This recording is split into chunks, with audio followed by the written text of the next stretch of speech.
Hi everyone, Welcome to our channel, my name is Alyssa, and my name is Daniel. our daughter's name is Charlotte, and we are the Foley Family. Our small family of 3 is making the big move to the beautiful New Zealand.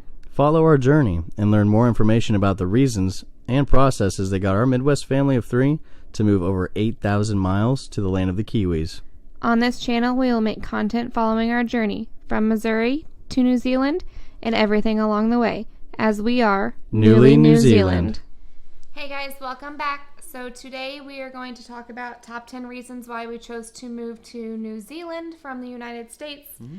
There are several different countries that we looked at, but really landed on New Zealand. So we want to share some of those reasons that guided us in our choice. Yeah. So we are going to start with number 10 and then work up our way to number 1, which is the most important. So number 10 probably means a lot to Daniel. So Daniel's going to take it away on that. Not a big fan of crowds. No, I hate crowds. She loves concerts and beaches and everywhere else there's tons of people, and for me that's not my favorite. Okay, I love making her happy, but at some point the crowd's too much. So New Zealand is not overcrowded. The United States has 2 times more people in the amount of area compared to New Zealand, and that is joy to my ears. I do not like being around a lot of people. I'm friendly.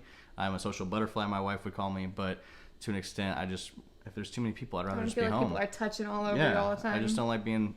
It's a little claustrophobic, maybe, having too many people around me. But I understand that there's other places in the United States. I can't just be like, oh, well, St. Louis or Kansas City or New York. You're not living there, but if you are, then yeah, that would make sense. But there's a lot of other places I know we can be in less crowded areas. But for the entirety of the New Zealand, just knowing that I can explore freely and not have to worry about running into somebody on a trail or on a hike or anywhere on the entire country, it's nice. It's kind of so much open land and so much open room that we are going to be able to explore without feeling like there's people on top of us 24/7. And the exploration of New Zealand will feel more personal when you don't see people every time you're walking.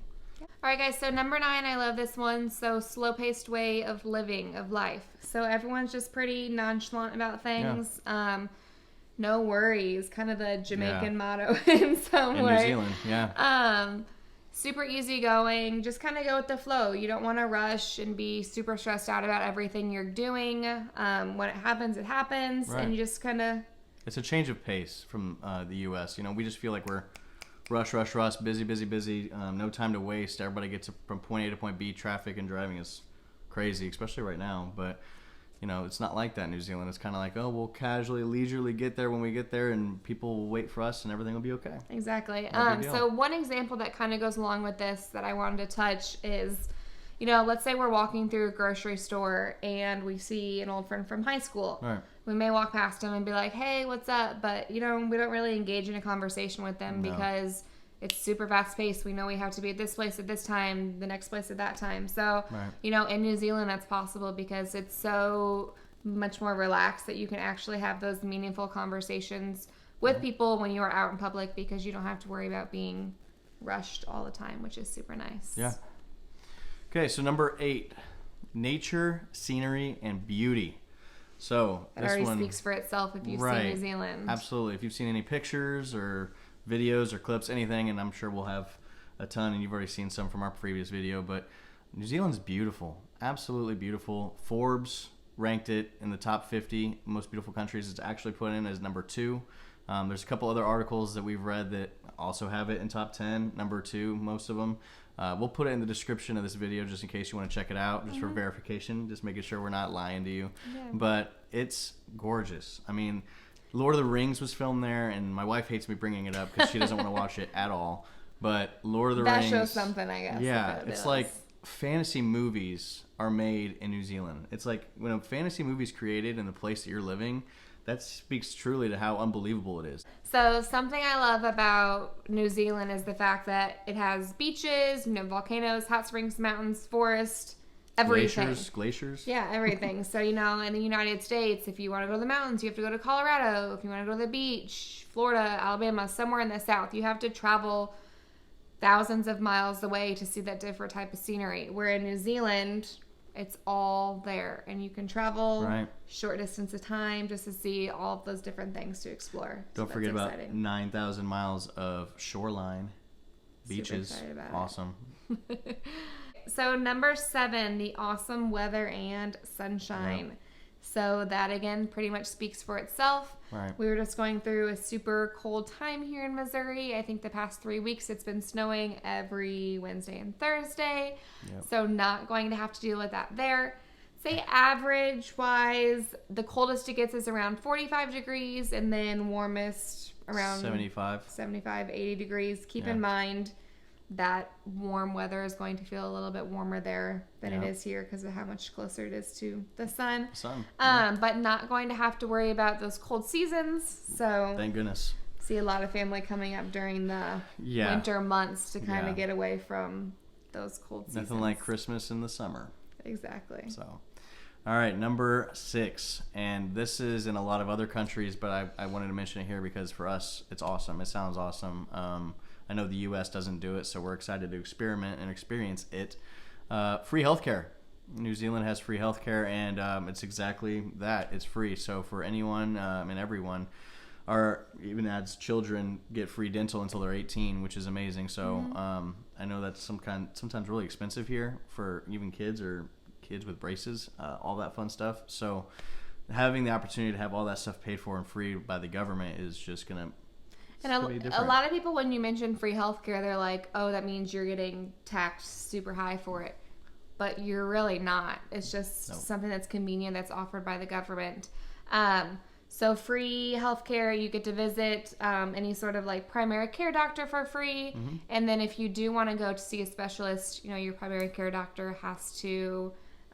recommend you to go see it. Or you could pay for an extra insurance actually on top of that, and you could just go see the specialist right away without seeing a primary care physician. But you don't have to. And after reading it and researching a lot, we've noticed that a lot of New Zealand residents don't have their own insurance. I mean, they just do the free healthcare, and they're plenty good with that. They don't need anything That else. Definitely shows that it gives you enough to be okay if the residents aren't choosing it's basically just to relax. You're going through a tough time. You need health care. That's always a stressful thing. So they kind of take the stress away, and you don't have to worry about, is insurance going to cover this, or how much is it actually going to be? And I know all of us talk about it. I see jokes about it all the time online, but everyone talks about how the U.S. overcharges for everything, and it's like, what was it, $100 for a roll of tape or gauze? It's just insane. So.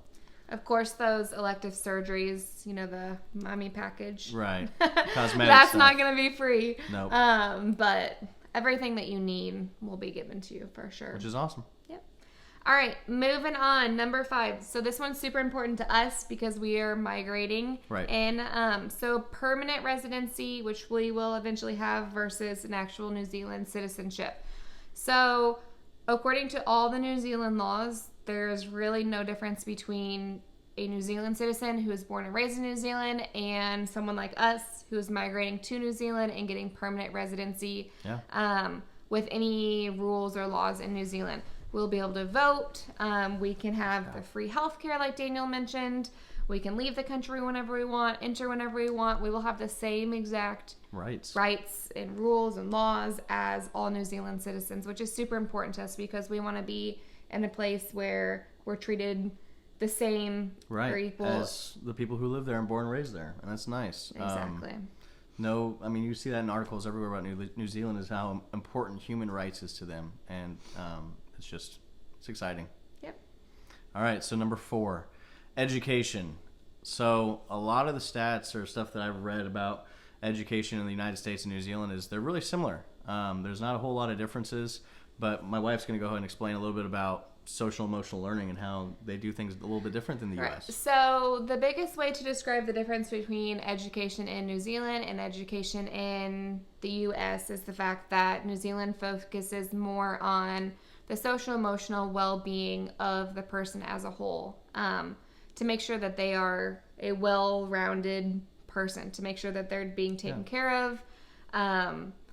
Mentally, emotionally, physically. Socially. Exactly. Socially. In a whole. In the United States, we focus on... Test scores. Test scores. Grades. We teach to the book. We teach to the test. We don't really focus on, hey, is this kid doing okay emotionally? And you have teachers who do that. And they say, hey, I'm really worried about this kid. And they check in on it. But at some point, our counselors and our administrators and our teachers, we get so bogged down with, hey, we got to reach this score, or this kid has to have this kind of attendance, so we need to focus on those things. And it's like, okay, well, we focus so hard on those things, we start to forget about the fact that this is really a living kid, a genuine student who needs this kind of help. Right. So I feel like we're just getting a little lost here in the States on that. And right. It's nice to be and refreshing to hear that New Zealand focuses on that. Of course. So, and of course, New Zealand focuses on the academics as well. Right. They like to do a lot of hands-on field experience work.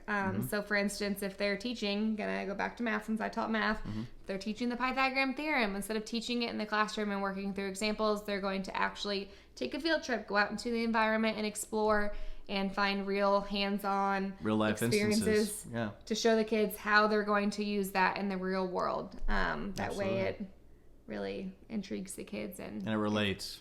They don't have to go, why are we learning this? They see it. They see it right there. So that's exciting for us. And to really know that, Charlotte in school is getting everything she needs emotionally. To grow as a human being. And then the academics will follow. Exactly. All right, number 3, friendly and welcoming people.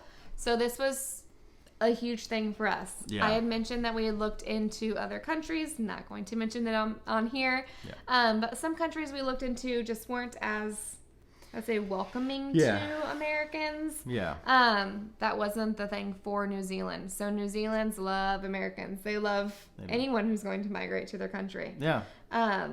So that's big for us because, we're going to be going to New Zealand not knowing anyone. No one. It's just going to be us. Just our employers. Exactly. But they're friends already, right? Yeah. So just knowing that the Kiwis or the New Zealanders are going to be welcoming in us and take us in as their own. Yeah. Make us feel at home. That's what we've heard. It's just very homely. They're Makes us feel better to know that we can create those connections there. Yeah. And it won't be hard from what it sounds like. We're already making connections now just from people we've talked to. So we're excited about that. Yes. All right. Okay, so number 2, New Zealand is ranked the 2nd safest country in a lot of different things. I'll put all the articles again and stuff that we've read in the description if you want to. By all means, go over it and look at it. And the fun part about this conversation is I get to bring up something that I'm sure is going to trigger a lot of my United States friends. And I'm not trying to, I'm just being, on our opinion of it. And it's not trying to be offensive. We just want to make sure that, these things are important to us. So there's low crime rate in New Zealand, especially violent crime rate. Not very often do we see anything about that. And it's basically because New Zealand's an open-minded place and everyone has important feelings about freedom of speech and expression. You can say and feel what you want, and there's nothing wrong with that. So there's no animosity. There's no angst. And also, here's the part. No guns. Well, not no guns. There are guns, and they're not very present, though. 250,000 people in New Zealand have a license to carry a gun or own a gun. Only about 1 in 10 people actually have one. So do the math there. It's only like 2,500 people in the entire country have a gun. And their regulations are very strict. They actually even mentioned that you cannot have a gun just for the potential of needing it for self-defense. You have to have it for sport or agricultural uses, hunting, pest control, collection, theatrics. But if you're wanting it for personal protection or self-defense, they don't let you have guns. So I know that's going to trigger a lot of people, but we kind of like that. I've never owned a gun. I've shot guns before. She shot guns before. We just never had a belonging to them. We didn't feel like we had to have them. So 2nd safest country is huge. And we're super excited about this. We've talked to several people in New Zealand just from meeting them on YouTube like this. And the fact that it's so safe, when kids are going to school in the morning, parents just open their doors and they just let their kids walk to school, which is not something that we would feel very comfortable with doing here in the United States. Anywhere in the States. So many people leave their cars unlocked, leave their doors wide open. I watched a video the other day and it was the daughter of a cop who actually said that they leave their house wide open 24/7. So the fact that, a cop in New Zealand knows that it's safe enough to be able to do that shows a lot. So it's awesome. It means a lot to us. We're excited. All right. Dun, dun, dun. Number 1. Number 1. Biggest one for us, work-life balance. I bet they couldn't guess that. Yeah, I know. We've already talked about that so much. So like I mentioned before, having a daughter really shows you what life's supposed to be all about. Exactly. What it is all about. It's about your family. Yeah. So the fact that, here it's all work, work, work. That is, that's really what got us to look into another country to start with. So the fact that New Zealand has such a great work-life balance. That is what really drew us in so much. So big thing. So we both get 26 weeks paid paternal leave. So that equates to 6 months paid maternity and paternity leave. Yeah. So, I mean, even that is like, wow, that shows the balance there. Mind-boggling. Flexible work hours. I know at the facility we are going to work at, it's open from 7 a.m. to 5:30, but we're allowed to work any range between that. So whatever works best for our family. You know, if we have things going on in the evening, right. It's flexible, so we don't have to feel like we have a set amount of things. Big thing for us, leaving work at work. I know. Yeah. Not bringing it home. I know in the United States it's hard. So hard. To walk out of the door and not work. Not think about it or not talk about it or bring it up at home. I mean, it's a challenge. Right. It is, because it's such a big thing in your life. It's supposed to be a big thing in your life here. And if you don't do it, then you're not enough of a, not doing your best. Yeah, you're not doing enough. You're not doing your best. And that's not right. Right. So, I mean, here they focus on when you walk out of the door, you're done with work. It's over. Go hang out with your family. Yeah. Go explore. Go try a new hobby. That is something I'm super excited about. Yeah. I want to take up crocheting. I don't know if I told you that. You never told me that. No, oh but my gosh. I just feel like we don't have enough time here to do that kind of stuff. So the fact that we have that extra time to, learn more about ourselves, try new hobbies, super exciting.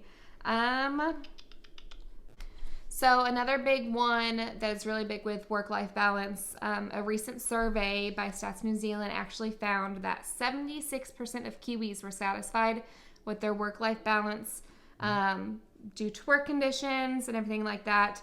91% of the respondents said they had super great relationships with their managers, which, of course... Very important. Very, very important. Very important. Yeah. Yeah. And a big saying in New Zealand is if you meet someone living in New Zealand, they will tell you that life is for living. Okay, everybody, so that's it. That's our top 10. Of course, there's so many other reasons why we're going, clearly, but we just wanted to make sure we narrowed it down to 10, and I think that this is a really strong list. It's very inclusive of everything we've thought about before deciding to make this big move and committing to it and selling everything and getting there. So we're happy, we're excited, and we hope you enjoyed this. Hopefully we'll have some more videos in the future. We don't know how often. We don't want to burn ourselves out on content leading up to our move, because once we actually get there, content's going to be a lot more. The scenery behind us is going to be a lot more beautiful when we actually get to New Zealand. But if you ever have any suggestions on videos or content that you would like to see from us, feel free to leave it in the comments. I know in the next several weeks we're going to talk about the process of what it is like getting to New Zealand. Everything we've done so far. Everything we've done so far. How much it's cost. How in the world are we able to teach in New Zealand? Everything like that. But yeah, if you ever think of anything else or have any questions, feel free to reach out to us. Shoot us some questions. We'd love to answer them. Yep. Thanks, guys, for watching our video. Make sure you like and subscribe so you get notifications for the next one. See you guys.